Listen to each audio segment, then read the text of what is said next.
Moi, mon anecdote préférée avec un viewer, ça reste le gigantesque bédo tombé au sol. Ah, ça, c'est exceptionnel. Mais ça, genre, quand ça m'est arrivé, je me suis dit, évidemment, je vais raconter ça, mais personne ne me croira jamais. Genre, personne ne me croira jamais. Et d'ailleurs, alors, je vois pas 100% des messages du chat, mais je n'ai jamais retrouvé cette personne dans le chat qui, tu sais, qui disait genre, c'est moi et tout.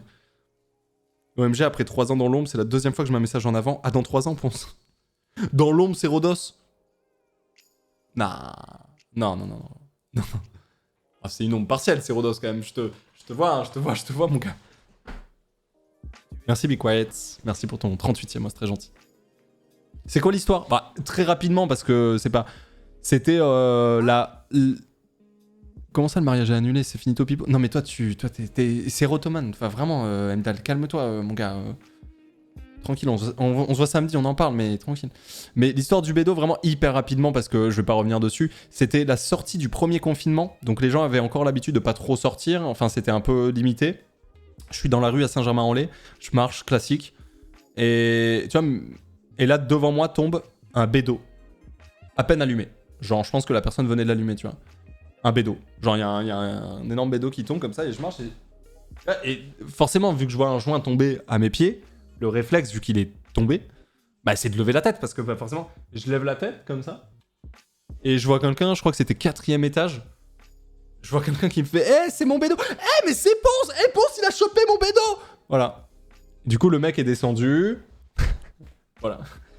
Le mec est descendu, il a récupéré son joint, on en parlait 2 minutes et il est remonté, tu vois. Et en vrai, c'est... Non, mais moi aussi, ça me tape... Non, mais quand j'ai levé la tête et que j'ai vu quelqu'un faire « C'est mon bédo. Eh, mais Ponce, il a mon bédo !» Voilà, je trouvais ça... C'était très très drôle.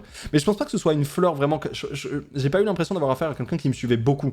Je sais pas si tu vois ce que je veux dire. Tu sais, tu le ressens un peu. Tu le ressens un peu en général. J'avais pas l'impression que c'était quelqu'un qui me suivait beaucoup, mais j'avais l'impression que c'était quelqu'un qui me kiffait plutôt. Tu vois. Et voilà. Et donc, non, mais c'est... Il y a pas plus improbable que ça. C'est complètement improbable. Complètement improbable. Tu lui as rendu. Bien sûr que je lui ai rendu. Il m'a proposé de tirer. C'était période Covid. J'y ai pas touché. Voilà. Moi, la seule chose qui tombe sur moi, c'est des fientes de pigeons. Chacun sa chance. Hein. Ouais, mais autant tu lèves la tête. Non, mais Thomas, tu dis ça, mais autant tu lèves la tête. Il y a un pigeon, il te fait « Hey, Thomas, jure, c'est Thomas !» Lève la tête quand tu te fais chier dessus. Tu ne sais pas, tu vois. En vrai, le mec était tellement high qu'il s'en rappelle même plus. Non, ça va. Non, si, je pense qu'il s'en rappelle, ouais. Ponce, est-ce que tu fumerais plus de weed si c'était légalisé comme au Canada? Alors, non, je pense vraiment pas. Cela dit, ce qui se passerait, c'est que ça m'arriverait peut-être plus souvent, plutôt que d'acheter un 20 balles, parce que je sais qu'il va y avoir un week-end et machin et tout, du coup truc et tout. Je pense que ça m'arriverait... Je fumerais moins, parce que ça m'arriverait plus d'aller acheter genre, tu sais, des bédos pré-roulés. Tu sais, comme quand tu... Adam, tu vois, t'es en mode, vas-y, on achète un bédo pour après manger et tout. Je sais pas si tu vois ce que je veux dire. Et du coup, tu fumes entre guillemets moins parce que t'es pas constamment en train de rouler ou quoi. Tu vas potentiellement t'acheter juste le bédo. Et moi, c'est ça, tu vois, plus le truc. Je pense que je consommerais moins, mais de manière plus partielle. Je sais pas, hein, j'en sais rien. Je sais pas. Parce que tu vois, quand tu t'achètes un 20 balles parce que t'as une soirée avec des potes, un festival où il y a des gens qui vont fumer et tout, ton 20 balles, tu vas le démolir, tu vois. Donc la consommation serait différente. Je sais pas. Je sais pas. Difficile de répondre à cette question, hein, quand même. Ce serait plus présent autour de toi, tu partagerais peut-être plus aussi. Quoi? C'est-à-dire? Ouais, mais un pré-roll, c'est pas genre 1 gramme de weed dedans? Ça dépend des pré-rolls. 1 gramme de zeb dans le pré-roll, c'est... Mais moi, je suis pas très fan des purs, hein. Ça... Je trouve ça un peu écœurant et tout, je suis pas giga fan. J'aime pas trop le tabac non plus, mais il y a un juste milieu, tu vois. 1 gramme, c'est insane. 1 gramme de zeb dans un pétard, c'est un énorme pétard pur, ouais. Enfin, c'est un pétard pur. Genre, t'as plus de potes qui fument régulièrement et qui te font tourner si c'est légal. Je pense pas, hein. Moi, mes potes fumeurs, légal, pas légal, ils fument, hein. Tu vois ce que je veux dire? Moi, je suis pas trop d'accord avec ça, hein. En France, si t'es fumeur et que tu veux acheter de la zeb, t'en achètes, hein. Y a aucun souci, y en a partout. On a le droit de parler ça sur Twitch. Ouais, bien sûr. Pourquoi on pourrait pas? Donc non, en vrai, je te jure.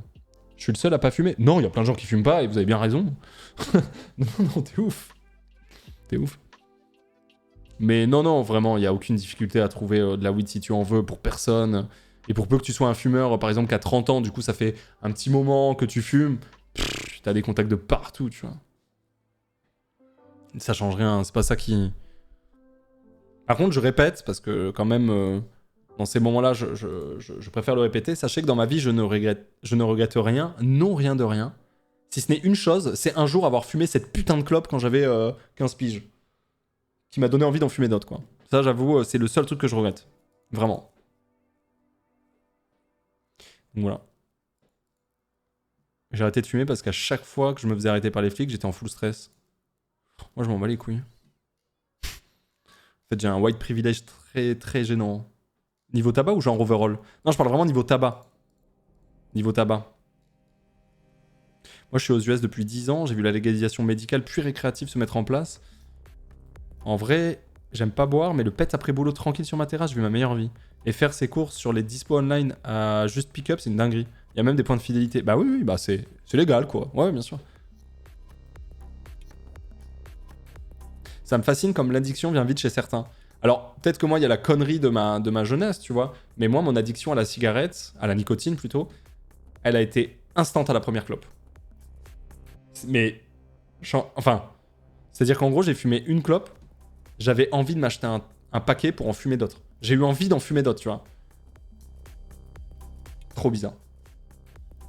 Il y a des jeunes qui favorisent ça. Mais après, genre, mes parents se fument pas. Hein. Mes parents fument pas. Moi, j'ai arrêté les joints il y a bientôt 1 an après avoir été un gros fumeur. Et je suis pas peu fier. Mais tu peux être fier, hein. Arrêter 100% le bédo, c'est une dinguerie, hein. Arrêter 100% le bédo quand t'as été un énorme fumeur, GG. Même si je considère toujours que c'est plus facile d'arrêter le cannabis. Enfin non, je considère que plus ça fait longtemps que t'as arrêté le cannabis, plus c'est facile de s'en écarter. Tu vois ce que je veux dire? Genre, si tu fumes tous les jours, le lendemain, ça va être dur de pas fumer. Le surlendemain, si t'as pas fumé avant, ça va être un peu plus simple. Le etc., etc., etc. Je trouve. Tu n'as pas envie d'arrêter à 100%, toi? Ben moi, j'ai ce problème où en vrai, je dis pas... Attention, hein, c'est pas une bonne chose et j'encourage pas. Mais tu vois, quand je suis avec mes potes, petite soirée, quelqu'un roule un joint, tirer dessus... Bah, j'aime bien, tu vois. Donc, t'as du mal à dire non? Oui, ça c'est sûr. Mais heureusement, je ne passe pas mon quotidien avec des fumeurs de cannabis, tu vois. Mais oui, bien sûr que j'ai du mal à dire non, bien sûr. Mais toi, tu achètes plus, non? Moi, j'achète plus dans mon quotidien. Par contre, encore une fois, imagine, j'ai une semaine de vacances avec des potes qui fument un peu et tout. Je vais participer au fait d'en acheter. Tu vois ce que je veux dire? Imagine, je suis avec des potes, on part une semaine je sais pas où, et y en a certains et certaines qui volent du cannabis, bah, je vais mettre mon 20 balles aussi, tu vois. Ça oui, j'avoue.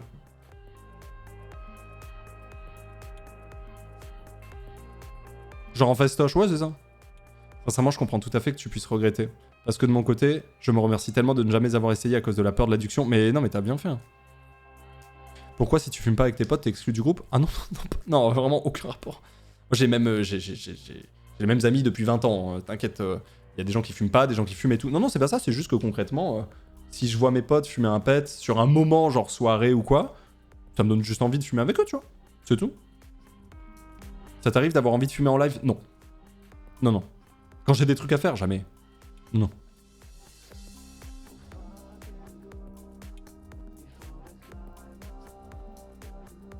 C'est simple, j'ai essayé plusieurs fois la ZEB et à chaque fois, bad trip, ça m'a vacciné. Ouais, bah ouais.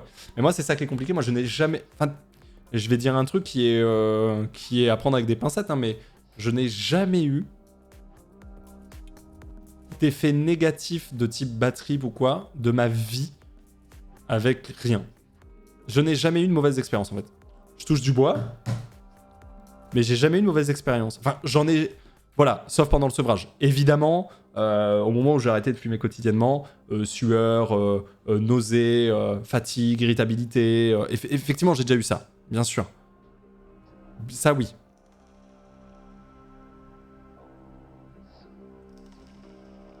Faut juste pas en abuser. Après, je suis pas un abuseur. Je fais gaffe, quoi.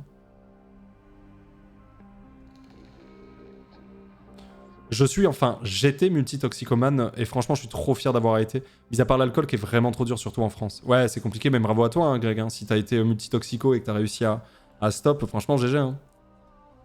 Mais moi aussi, hein, au final, quand tu y repenses. Moi aussi, j'ai habité 4 ans à Berlin. Je vais pas vous mentir que la première année où j'habitais à Berlin, je consommais très régulièrement de la MD, de l'extase surtout. J'en ai consommé, tu vois. Mais je suis très content parce que je touche plus et ça, pour le coup, c'est lourd. Ça, c'est très bien. Ça m'a vacciné aussi un peu, j'avoue. Tu n'as pas pris de poids pendant ton sevrage. Si, un peu, mais moi, c'était bien. Tu parles allemand. Ja, ich kann einfach auf Deutsch sprechen, aber ich habe also welche Probleme mit dieser Sprache, aber ich kann einfach auf Deutsch sprechen, ja. Und verstehen, ja. Ein bisschen.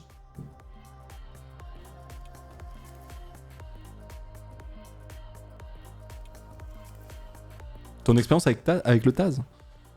Comme tout le monde, hein.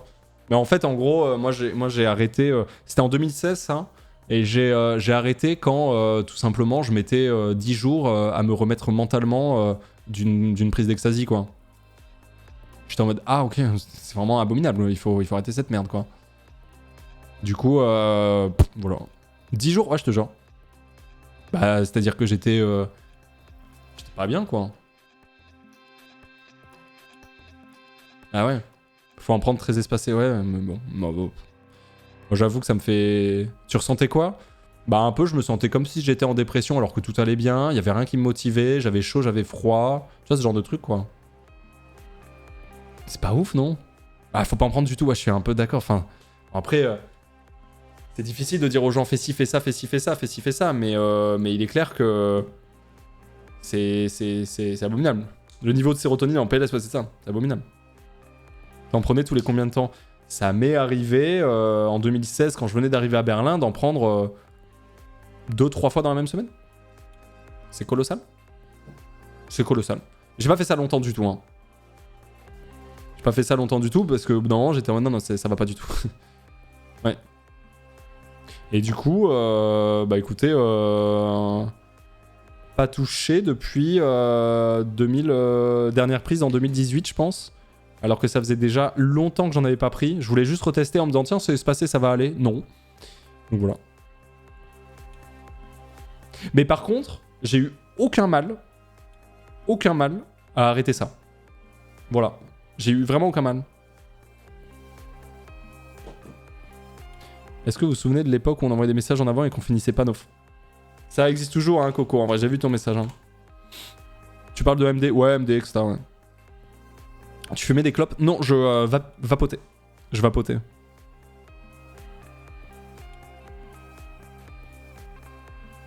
Normal, c'est le produit qui fait ça. Ça décharge la sérotonine pendant la montée et après le cerveau est en PLS. Ouais, non, mais je sais. Ouais, mais du coup... T'as déjà touché à la coque? Je suis un anti-coque. J'ai déjà goûté, parce que je suis bêta-testeur.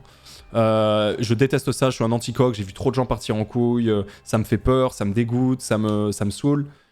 Et du coup, quand j'ai des amis qui me parlent d'aventure coque ou qui en prennent ou quoi, j'essaye sans être trop moralisateur de les écarter, mais vraiment, la coque, c'est... Je suis un anti-coque.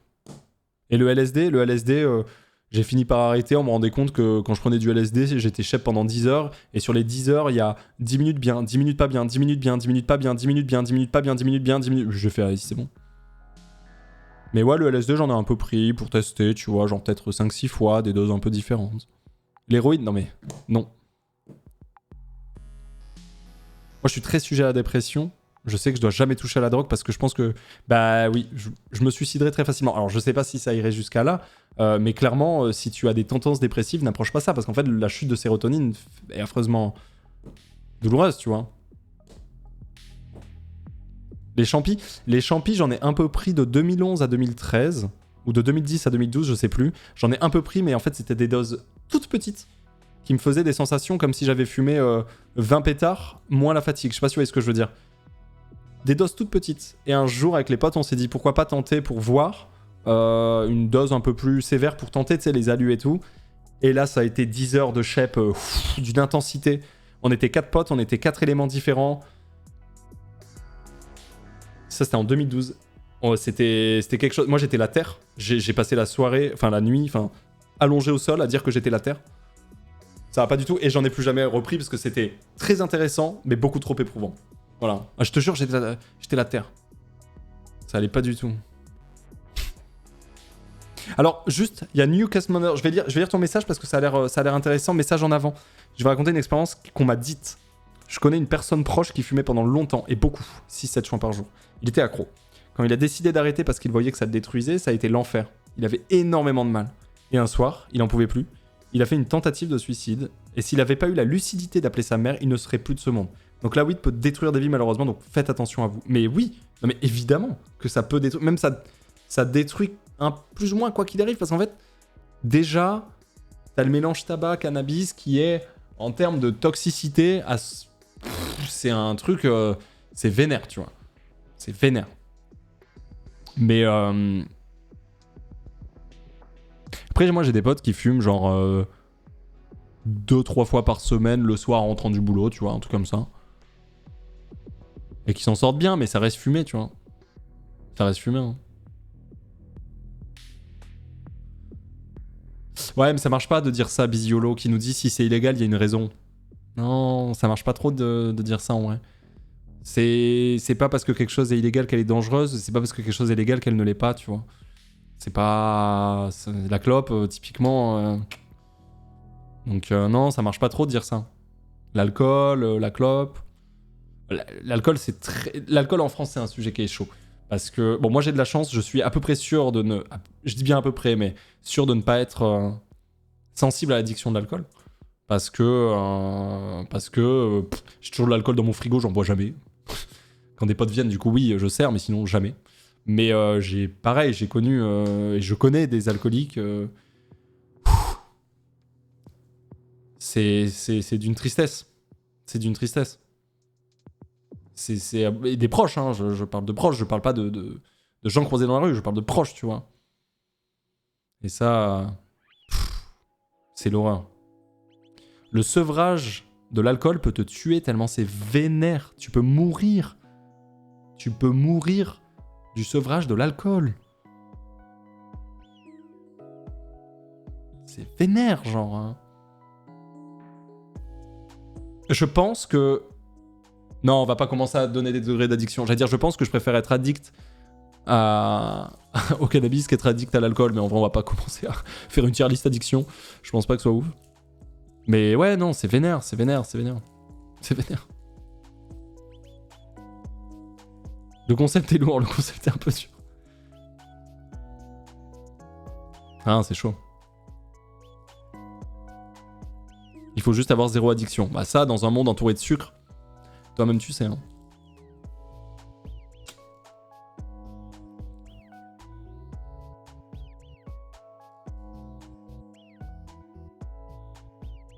L'addiction au chocolat, c'est mieux. C'est un peu mieux. C'est plus gérable, c'est vrai, c'est plus gérable. Merci Cerisy, merci pour le 27e mois. Merci Ivory aussi pour le 18e mois, pardon. Est-ce que le PB a été battu? Malheureusement, non. Merci Mick Graffi aussi pour le 14e mois. Perso, seul moyen d'arrêter la weed, arrêtez d'en acheter et remplacer par du CBD. Sans ça, c'était quotidien. C'est les conseils que je donne aux gens, arrêtez d'acheter, vous verrez. Déjà le lendemain sur lendemain, ça ira mieux, ça c'est sûr. En tout cas, c'est cool de pouvoir parler de ces sujets-là. Bah, je suis pas vraiment fier, en vrai. Mais j'ai consommé tellement de choses et dans des quantités plus ou moins différentes que... Et pareil avec des proches et tout, que je pense me permettre d'en parler et tout. Et surtout, ça me casse les couilles de voir à quel point le cannabis est autant tabou, alors que bordel de merde, que ça soit dans tous les milieux, mais même le Twitch game, il y a tellement de gens qui fument et qui... Enfin, tu vois, genre, c'est trop chiant que ce soit tabou comme ça, parce que c'est pas normal, tu vois. C'est frustrant, c'est frustrant, c'est frustrant. Merci Sam Gige. Merci beaucoup pour l'abonnement, bienvenue. Parce que c'est illégal aussi, les gens ont peur. Mais non, t'as pas peur de parler de quelque chose d'illégal. Ça veut rien dire. La peur de parler... C'est pas parce que c'est illégal que tu ne peux pas en parler, ça marche pas comme ça. Tu vois ce que je veux dire? Tu peux pas avoir peur de parler de quelque chose d'illégal, ça a pas de sens. À cause de l'image. Pour moi, c'est plus l'image, bien sûr, c'est l'image, évidemment. Ça, c'est sûr que c'est l'image, c'est sûr et certain. Mais du coup, protéger son image, quitte à mettre un tabou sur un truc qui touche énormément de Français. Ouais. Ouais.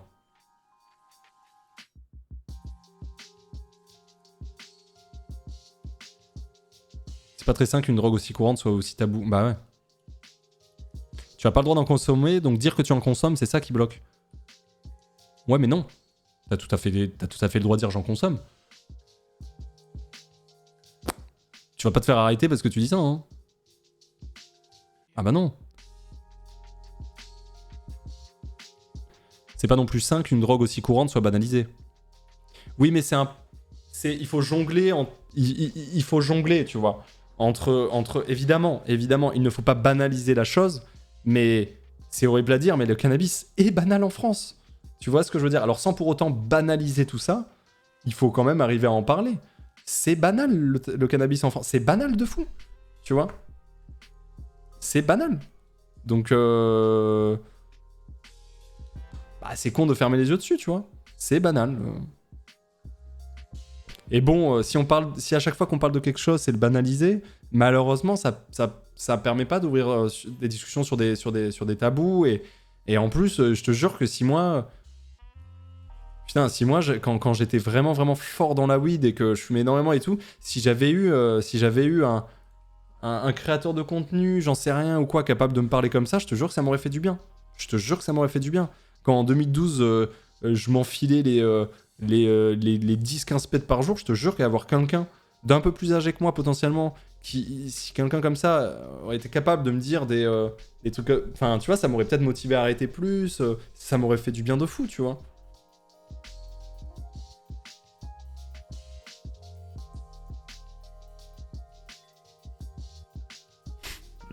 T'étais pompier, wouh! Ah ouais. Merci Skizzy pour le 23e mois, merci beaucoup. Euro de concours vendredi, mais on resub force à toi Skizzy, merci beaucoup. Ou pas, en écoutant j'ai envie de fumer. Ouais, mais c'est enfin, je vois ce que tu veux dire, mais c'est pas moi qui te mets au cannabis en parlant là. C'est toi qui fumes, et là on en parle, donc tu dis tiens, tu vois. Du coup, faudrait revoir la sensibilisation dans quel sens? Bah, soit dans la dépénalisation, soit dans la légalisation. Hein. C'est très dur de sensibiliser des gens à des choses illégales et de fermer ça. Je suis pas spécialement pour la légalisation, mais je suis pour au moins la dépénalisation, tu vois. Ça, oui. Merci Nicolas pour le 32e mois de Prime. Parce que tu vois, si des gens vraiment sont dans... Bah d'ailleurs, vous le dites vous-même.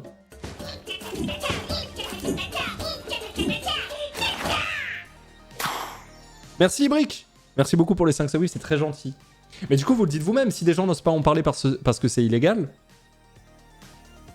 c'est que dépénaliser ou rendre légal débloquerait certaines choses. Merci beaucoup, Ibrick. Tu vois des conséquences aujourd'hui sur tes surconsommations? Ouais, le sommeil, j'ai un sommeil de merde horrible. Bon. Et avant, je dormais très bien, donc j'imagine que ça a joué.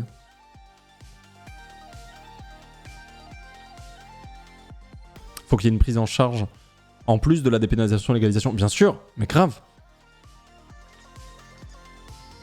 J'encadre des jeunes, beaucoup de jeunes n'osent pas aller chercher une aide médicale ou ne serait-ce qu'une oreille attentive pour les aider. Mais parce que t'as honte.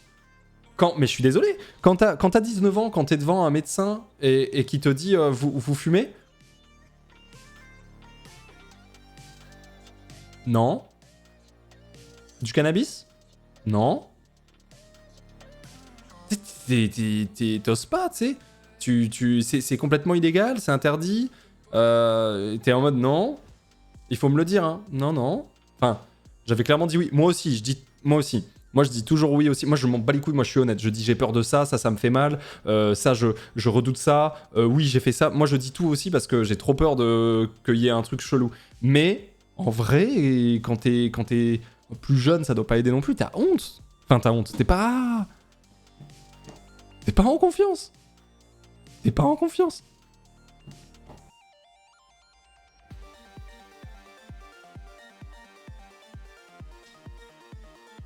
Jamais j'aurais pu assumer ça. Bah ouais, voilà. Bah tu vois, c'est ça que je veux dire par les gens ont peur. C'est ce genre de situation. Ah oui, bien sûr, les gens sont pas à l'aise de parler de choses illégales. Non, mais t'as raison. Mais du coup, ça... Moi, je trouve que ça dit beaucoup. On est le pays qui consomme proportionnellement le plus de cannabis en Europe. De très loin. Et dans le monde, on est un des plus gros consommateurs aussi. J'ai pas les chiffres du monde, je sais pas. Mais un des plus gros. C'est illégal. Et les gens ont honte d'en parler parce que c'est illégal. Mais est-ce que dans ce cas-là, il n'y a pas un truc à faire par rapport à ça? Soit dépénaliser, soit légaliser, pour que des gens puissent un peu plus assumer face à leurs médecins, face à leurs enfants. Parce qu'en fait, c'est plus facile de dire non, c'est interdit que d'expliquer, tu vois. Alors qu'il faudrait expliquer. Alors que dire à quelqu'un non, c'est interdit, ça rend un peu curieux parfois, selon les gens. On me dit souvent qu'il faut pas commencer la weed avant la vingtaine. Je sais pas si c'est vrai. J'ai testé une fois de ma vie, du haut de mes 28. Si je dois me lâcher, c'est le jour où je rentre en maison de retraite. Je sais pas ça, ouais, j'en sais rien. Mais pourquoi les politiques ne veulent pas le faire?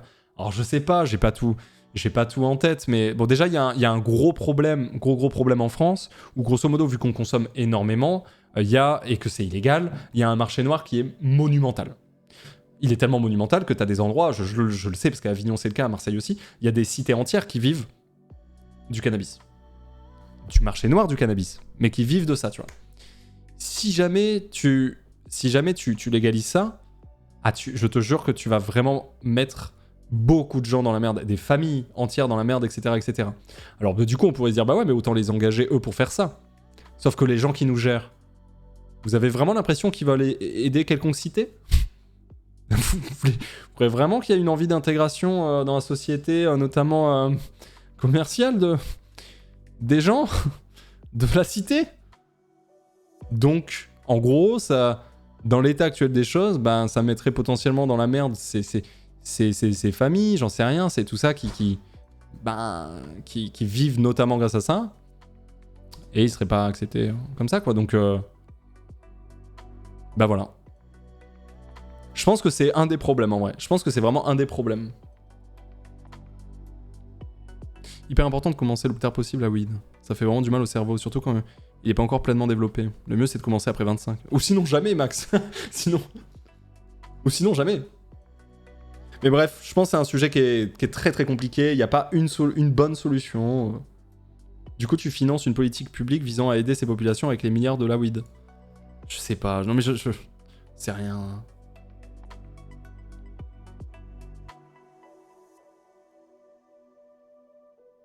Et puis en plus, les gens qui nous dirigent... Alors, bon, ça c'est une théorie. Attention, tout ce que je vous dis là, c'est théorique. Je suis pas du tout en train de vous parler de... Je n'ai pas les compétences pour vous parler de ça de manière précise, etc. Mais les gens qui nous dirigent aujourd'hui, l'âge des gens qui nous dirigent, c'est aussi beaucoup des gens qui sont nés dans... La weed est strictement interdit, c'est dangereux. Type nos parents. Les gens qui sont nés à la fin des années 50, 60, etc., c'est des gens qui sont nés dans le... La weed est interdite. C'est interdit, c'est mauvais, c'est interdit. Et je pense que ça aide pas non plus. Ça aide pas non plus, tu vois.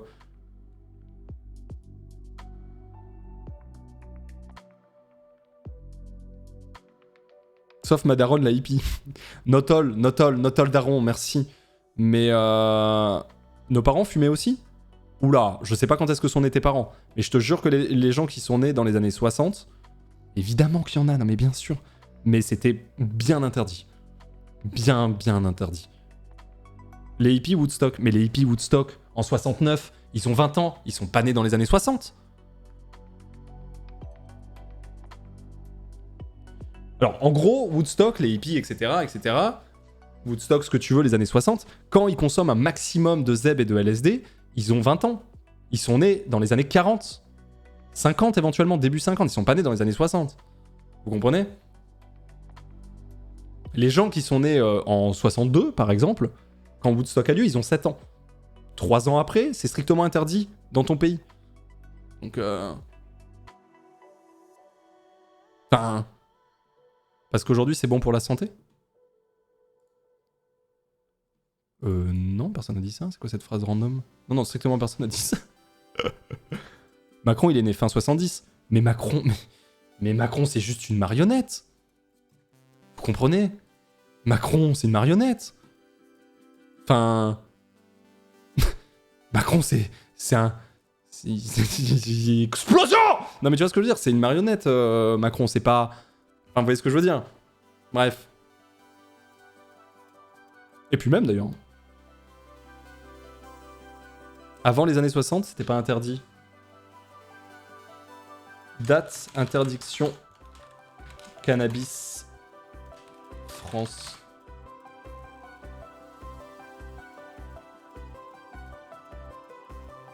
Mais pourquoi il me parle de 13 juin 2023, la lourdeur? Ah oui, c'est vrai qu'il y a un truc qui a changé. Putain, c'est vrai, j'avais vu ça. Il y a un truc qui a changé où maintenant, tu vas pouvoir payer en cash directement si tu te fais choper avec du cannabis auprès des flics. Ouais, le HHC, ça y est, il a été interdit, ouais.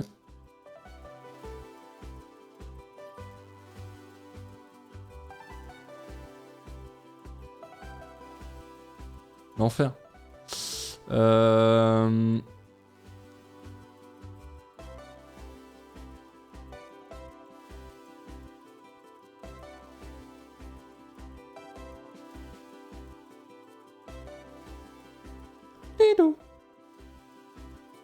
Putain, c'est ouf. Vous savez que la législation actuelle sur le cannabis, en vrai, ils en parlent régulièrement. Hein. 2004, ça parle beaucoup. Ils ouvrent des trucs. Ils modifient aussi des trucs en... Putain, et en vrai, je savais pas que ça parlait... Le 23 janvier 2003, la loi Marilou, préparée par le ministre Dominique Perben, présentée à la suite du décès d'une petite fille de 9 ans tuée dans un accident mettant en cause un conducteur qui avait consommé du cannabis, prévoit des contrôles aléatoires ou sur la base des soupçons, un test obligatoire. Oui, non mais là le problème c'est plus le connard qui prend sa voiture en étant fonce-dé. Bref. Depuis la loi de 2007 sur la récidive, des peines planchées sont applicables aux récidives. En théorie, l'achat de 2 grammes de cannabis pour sa conso perso par une personne considérée par la loi comme récidiviste conduit ainsi à une peine planchée de 4 ans d'emprisonnement ferme. Ah.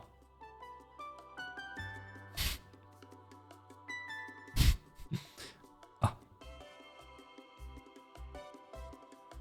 Mais là encore, dans la pratique, comme l'application des peines planchées est laissée à l'appréciation des juges, les sanctions sont rarement aussi sévères. Heureusement. En théorie. Ah. Mais voilà, oui, que vous soyez fonce-dé, que vous ayez bu n'importe quoi, juste vous conduisez pas, quoi. Enfin, tu vois. Attention, pense tu as droit au silence.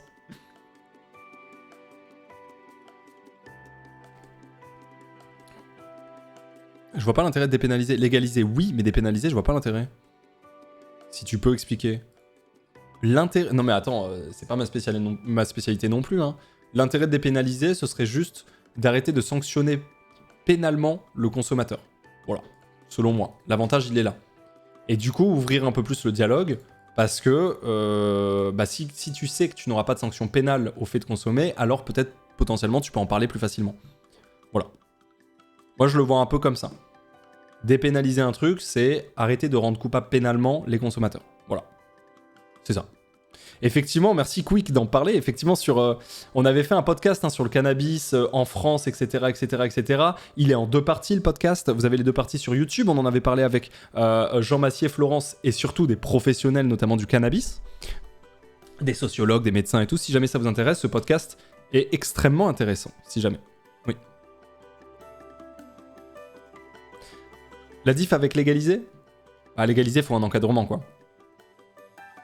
Légaliser, il faut un encadrement. Ce que tu achètes ne vient que de choses légales, de choses certifiées, etc. Donc, et donc légaliser casse le trafic, et donc légaliser amène au problème dont je parlais tout à l'heure, où concrètement tu vas détruire des cités, tu vas détruire des familles, qui vivent actuellement du marché noir. Et je dis pas que c'est une bonne chose de vivre du marché noir, hein, mais c'est une réalité qui peut se passer, et donc voilà. Donc c'est compliqué.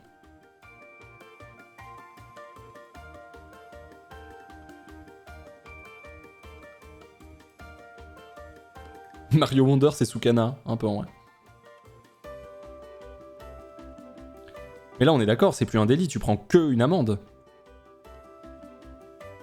Je trouve ça presque pire. Je peux pas te mentir. Parce que ça fait un peu raquette, tu vois. Je trouve ça un peu bizarre, moi. Surtout là, ils ont fait un truc où tu peux payer en cash direct si tu veux. En gros, c'est légal si t'es riche. Exactement, et c'est exactement ça. Si t'es riche, tu t'en bats les couilles. C'est légal. Rien à foutre. Mais d'ailleurs, ça c'est un truc, je crois que c'est en Suisse où on est d'accord, en Suisse, les amendes, elles sont en fonction de ton salaire, on est d'accord. Je crois qu'il y a un bail comme ça. Il me semble. En Finlande, non mais... Ah, pas en Suisse? C'est où qu'il y a ça? Finlande? Allemagne? Ah ouais, en Allemagne? Peut-être Finlande, pardon. Ok, pas Suisse, pardon, excusez-moi. C'est en Finlande, c'est ça? Parce que moi, ça, je trouve pas ça déconnant. Hein.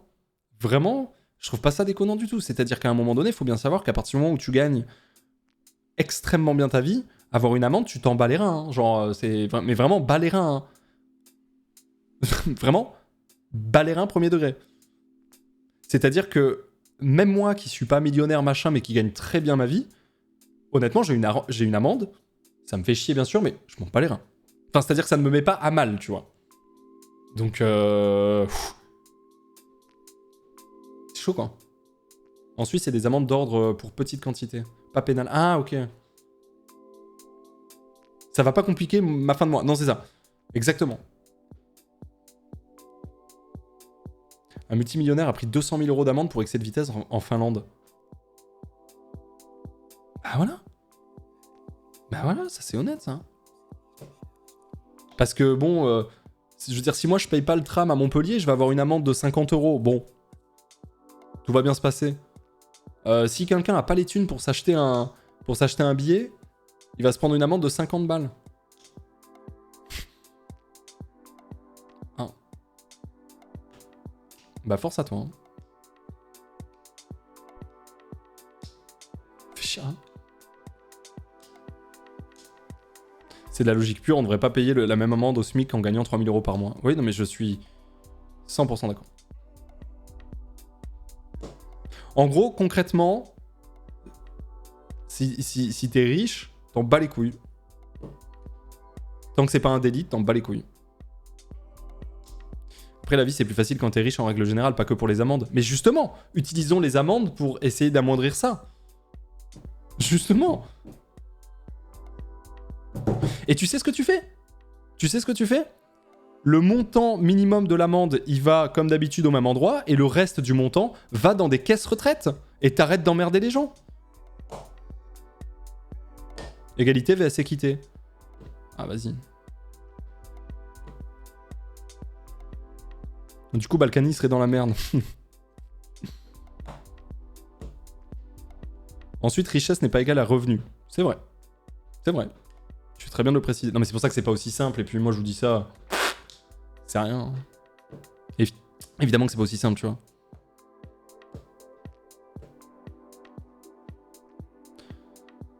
Le mec a pas les thunes pour changer ses pneus. S'il se fait contrôler, il se prend le prix d'un pneu en amende. Bien sûr. C'est la base. Bien sûr.